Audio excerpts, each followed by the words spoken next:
Marty Borgonia, who asks, "Hey Dave, you mentioned the Cerebus books will be PD. Is that print on demand?" Public domain. Public domain, thank you. In the future. But is it okay to use the character of Cerebus now under a Creative Commons license? Just asking for clarity, if ever. Matt says it's okay. Dave's not going to sue anybody. Yeah, you've been around here for a while. This is not your first rodeo. The log-standing policy is that anybody can use Cerebus in an original creative work. Matt just asks you send Dave 3 copies for the archive.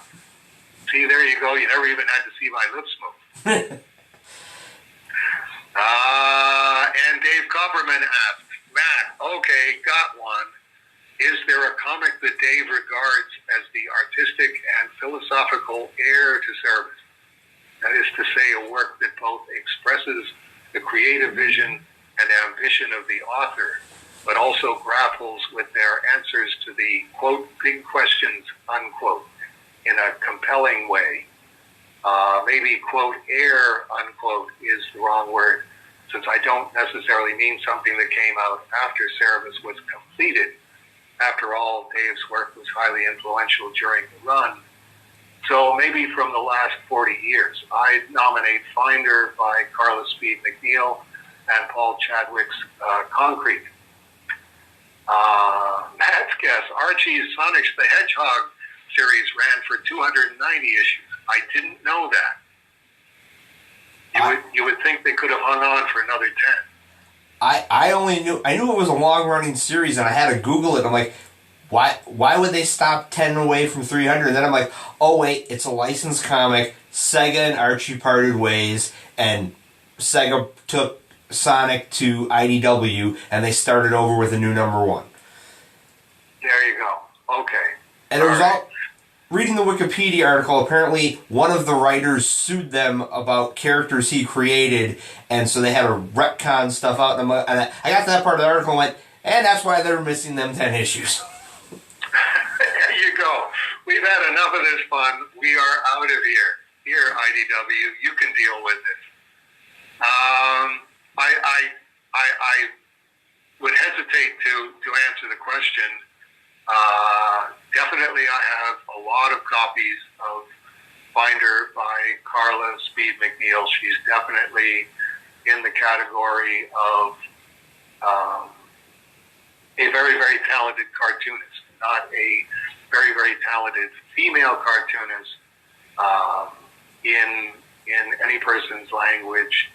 She has the chops, and definitely Finder, I haven't looked at it in a long time, but I definitely have fond memories of it, and I did know that she got better and better and better as she went along.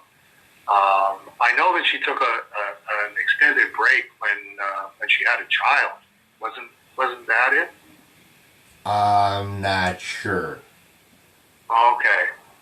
I think that's what happened, and I always wondered, did she ever go back to it? Because I think it was a finite story. It was Finder started here and it ended somewhere up ahead, and I wondered if she ever got there. It was probably better if she was, a really good mother to her child than that Finder got done.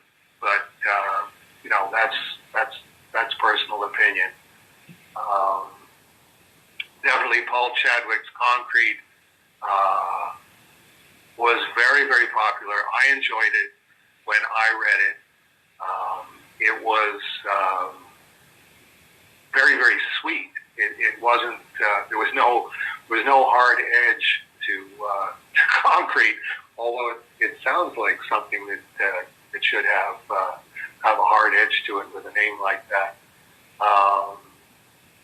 But I think the overall answer to the question would be the comic book field turned its back on me, and I turned my back on the comic book field, which is really I hung on to the stuff that I liked. I've got Paul Chadwick's Concrete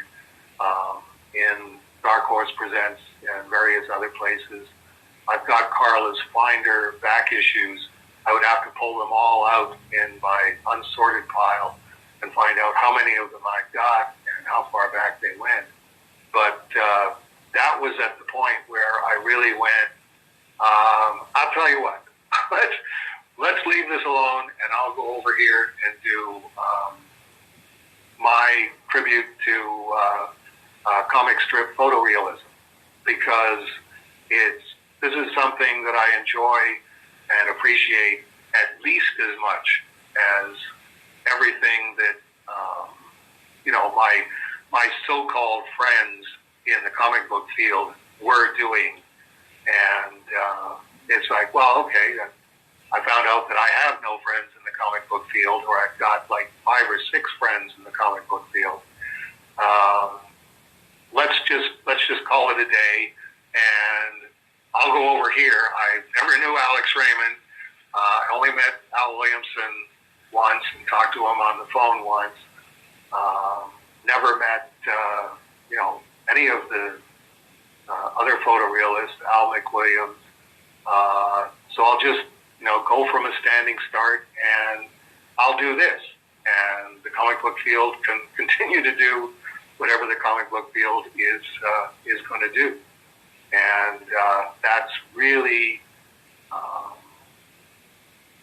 the situation as it stood 14 years ago, and as it stands now. It's like, well, okay, I can't do anything about this, so this is my reaction. No offense against the comic book field. It's this is how they decided to behave towards me, and this is how they continue to behave towards me.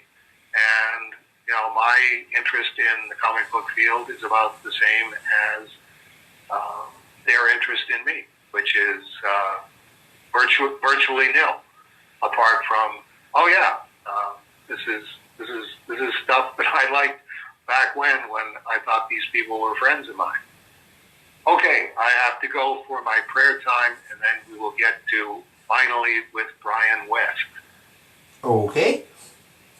Talk to you in a little while, Matt. All right. Talk to you then. Bye, Dave.